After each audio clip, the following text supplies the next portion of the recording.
Hey everyone, welcome to Beyond the Gates. I'm Alessio, and I'm so excited to have you here. If you love Beyond the Gates, then you're in the right place. Make sure to hit that subscribe button and turn on notifications so you never miss a video. Alright, let's dive right in. Asterisk, I swear, I didn't think my life could get any messier, but that night proved me wrong. 1 second, Tomas is in my arms, swearing cat doesn't matter anymore. The next, my sister's standing in the doorway, staring at us like we're the lowest people on earth. She called us both garbage.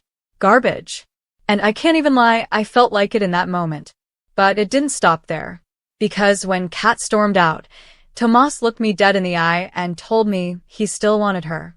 After everything we'd just shared, he still wanted her.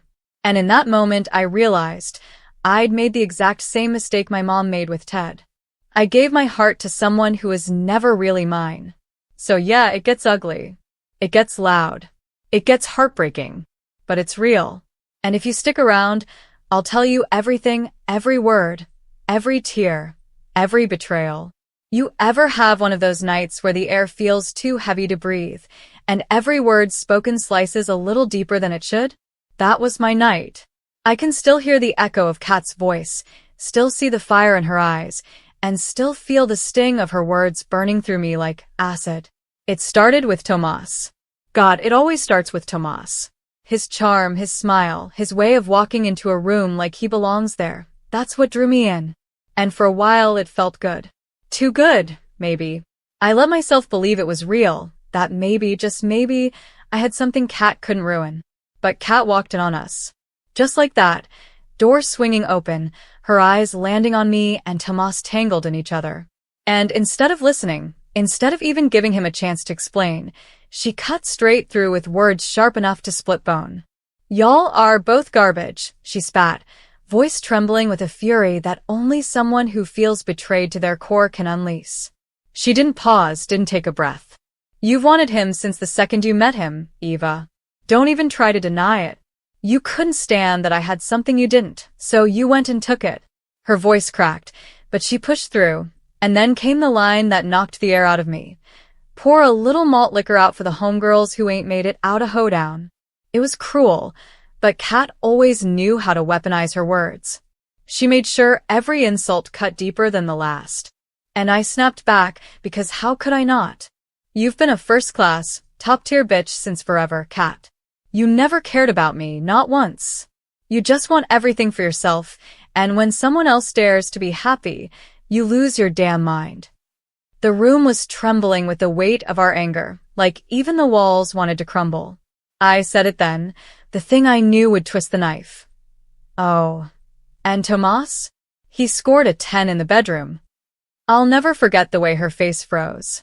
It wasn't just the anger, it was the shock, the betrayal, the realization that Tomas had shared something intimate, something private, with me that exposed their relationship. Kat's mouth fell open, her eyes glassy, but still burning with rage.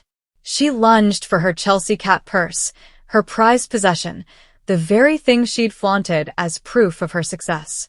She ripped it from the counter with a sharp tug, turned on her heel, and stormed out, slamming the door so hard the walls shook. I stood there, chest heaving, every muscle in my body tight with adrenaline and guilt. It doesn't get any messier than this, I muttered, though deep down I knew it wasn't over. Not by a long shot. But Tomas, oh, Tomas. He had to make it worse. Always trying to soften the blow. Always trying to be fair. He sat down on the edge of the bed, still catching his breath, and gave me the speech I had dreaded hearing. I didn't mean to lead you on, he said gently, like his words weren't daggers. Eva, after everything, I still want Kat. I froze.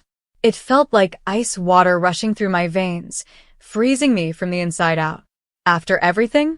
After tonight? After her storming out? After her treating me like trash? You still want her? My voice shook, both from anger and from the desperate ache clawing its way up my throat. I tried to fight for him. I made my case, laying my heart bare in ways I swore I never would again. She doesn't love you the way I do, Tomas. She never did. She only wants to own you, to control you, to use you. Me? I see you. I know you. And I want you for you. Doesn't that mean something? But he wouldn't budge. His jaw was tight, his eyes full of conflict, but his heart had already decided.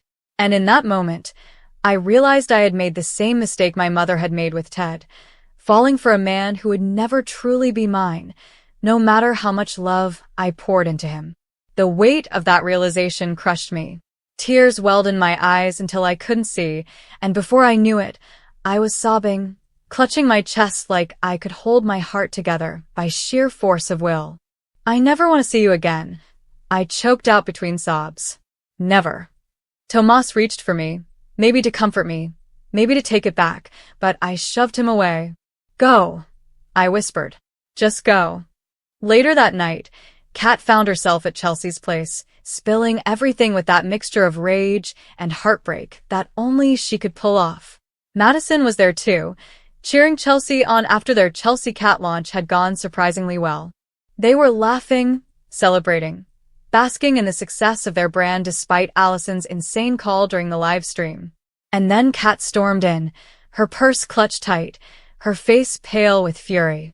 She didn't even sit before she started venting. He betrayed me. She betrayed me. My own sister. And I'll tell you this right now, I'm not letting Eva win. Ever. Chelsea tried to soothe her, suggesting she forget about Tomas, that maybe he wasn't worth the fight. But Kat wasn't hearing it. She was already plotting, already promising herself that this was just a rough patch, not the end of the story. I don't care what it takes, she said firmly, her jaw set. Eva will not come out on top. Not this time. Not ever. While Kat simmered in her anger, Naomi was having her own night of revelations. She stopped by Orphe Jeans to thank June for returning her wedding rings, and what started as a small gesture turned into something far more surprising. As they chatted, June admitted something she'd never told anyone. I've never really been in love, she confessed, her voice almost shy. But recently, I met someone. He's Morris Chestnut handsome. He put the giggle in my wiggle, or was it the wiggle in my giggle? Naomi laughed, shaking her head, but inside, she felt something stir. With Jacob's help, she encouraged June, giving her tips on how to flirt, how to open her heart. It felt like a light-hearted, even sweet moment, until June revealed who the man was. Ted. Naomi froze. The man June was crushing on was Ted, her Ted. Or at least the Ted she thought she knew, the Ted tied to her own complicated family history. Jacob quickly tried to steer June away, advising her to find someone better, but Naomi couldn't shake the unease. Especially since Ted wasn't just Ted. He was also Tyrell and Samantha's grandfather, a detail they conveniently left out. And later that evening, her unease grew when she noticed Jacob's determination, his quiet obsession with finding out what really happened to Doug. It wasn't just curiosity, it was something heavier, something Naomi knew could pull them all into darkness if they weren't careful. That same night, in another part of town, Smitty and Martin sat down for dinner. The soft glow of the restaurant lights made everything look warmer, but the tension between them couldn't be hidden. For a moment, it seemed like maybe they were finding their way back, maybe laughter and memories could heal the rift that had formed between them. But when the plates were cleared, Martin's voice grew heavy. I can't keep doing this, he said softly. Sleeping on the couch, pretending this is enough. I can't occupy only a tiny corner of your world, Smitty. Smitty's face fell. Martin, please. But Martin shook his head, his eyes full of a painful kind of love. We were never perfect, but our love for each other was. And I'll be back if we find that again. But until then, I have to go. And with that, he left.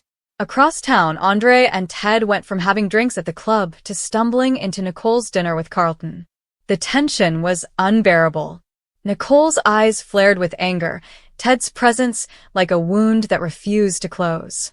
And then, right in front of him, she kissed Carlton. Ted's world cracked in that instant, watching the woman he still loved slip further away. And Vanessa, sweet, grieving Vanessa, found herself once again demanding answers from Joey. He tried to soothe her, tried to chalk up Doug's death to addiction and bad choices, but Vanessa couldn't let go. She replayed their last phone call in her mind again and again, searching for clues, for meaning. "I need answers," she told him firmly, her voice breaking. "I need to go to the crash site." Joey tried to stop her, tried to convince her to focus on her kids, on Doug's celebration of life. But nothing could deter her. Not now. After Tomas walked out that night, I sat there in silence. You know, that kind of silence that feels like it presses on your ears, like the whole world is holding its breath, waiting to see if you'll shatter? That's what it was. The quiet after the storm. Except my storm wasn't over. It was raging inside me. I pulled my knees up to my chest on the couch, wrapping my arms around myself, as if I could hold myself together that way. My tears had dried into sticky streaks on my face, and the mascara had smeared down my cheeks like war paint. I looked like someone I didn't recognize. Maybe because I wasn't the same person anymore. I kept replaying his words in my head. "I still want Kat." Of all the things Tomas could have said, that one line cut me the deepest. After everything, the stolen glances, the whispered confessions, the nights that blurred into mornings, he still wanted her. Not me. And that's when the rage started to bubble up, hot and fierce. Not just at Tomas, but at Kat. Because deep down, I knew she would take him back. She'd scream and fight and cry, but in the end, she'd pull him close and remind me, like she always did, that she wins. But this time, I wasn't going to let her. Not anymore. Meanwhile, Kat was across town, venting at Chelsea's apartment. Chelsea tried to be the voice of reason, tried to tell her that maybe Tomas wasn't worth the fight. But Kat wasn't listening. "I don't care what it takes," Kat said, her hands gripping her Chelsea cat purse like it was a weapon. "Eva is not going to win. She thinks she can humiliate me? Sleep with my man? No. I'll make sure she regrets it." Madison shifted uncomfortably on the couch, glancing at Chelsea, but Kat wasn't done. "I've spent my whole life being 2 steps ahead of her.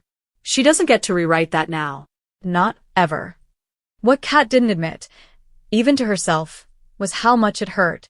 Because beneath all that anger was a girl who was terrified. Terrified that she wasn't enough, that Tomas really had seen something in me she couldn't give. And that fear? It drove every bitter word that came out of her mouth.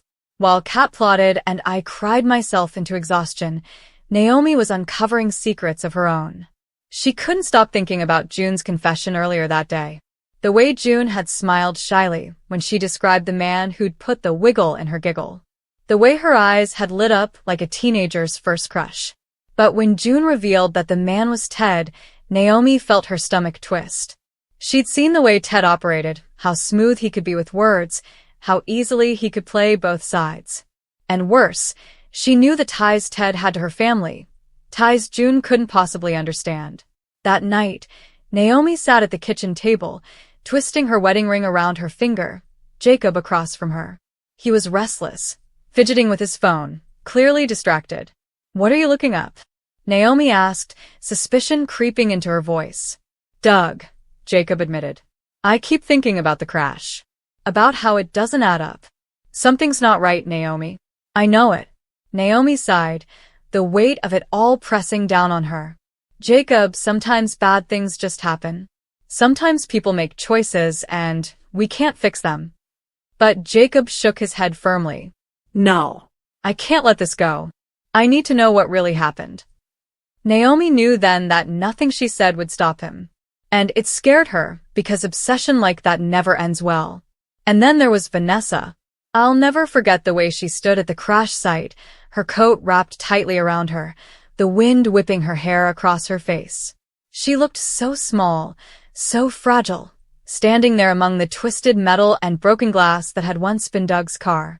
She crouched down, her fingers trembling as she touched the dirt where the car had skidded. Her mind was somewhere else. Back on that last phone call, his voice slurred, hers desperate. "Doug," she whispered into the empty night. "Why? Why couldn't you just stop?" Joey had followed her, hanging back a few feet. He didn't want her there, didn't want her reopening wounds that hadn't even started to heal. "Vanessa, come on," he urged gently. "Let's go. You don't need to do this." But Vanessa shook her head, tears slipping down her cheeks. I need answers, Joey. I can't live with this hole in my chest. I need to understand why.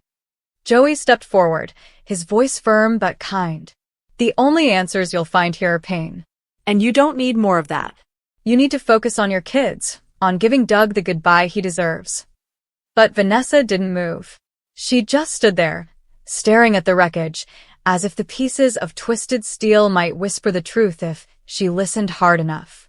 And as all of this unfolded, Ted sat alone at the bar, nursing a drink. He replayed Nicole's kiss with Carlton in his mind again and again. Each time it felt like another crack in his chest. He wanted to believe it was just to spite him, just to hurt him the way he'd hurt her. But the way Nicole's hand had lingered on Carlton's cheek, the way her body leaned into his, it wasn't fake. It wasn't for show. She meant it. Ted clenched his glass, so hard he thought it might break. He had lost her. And worse, he knew he had no one to blame but himself. As for me, I lay awake that night staring at the ceiling, my pillow damp with tears. Every sound outside, every car passing, every dog barking, made me flinch. I felt raw, exposed, like my whole world had been ripped open for everyone to see.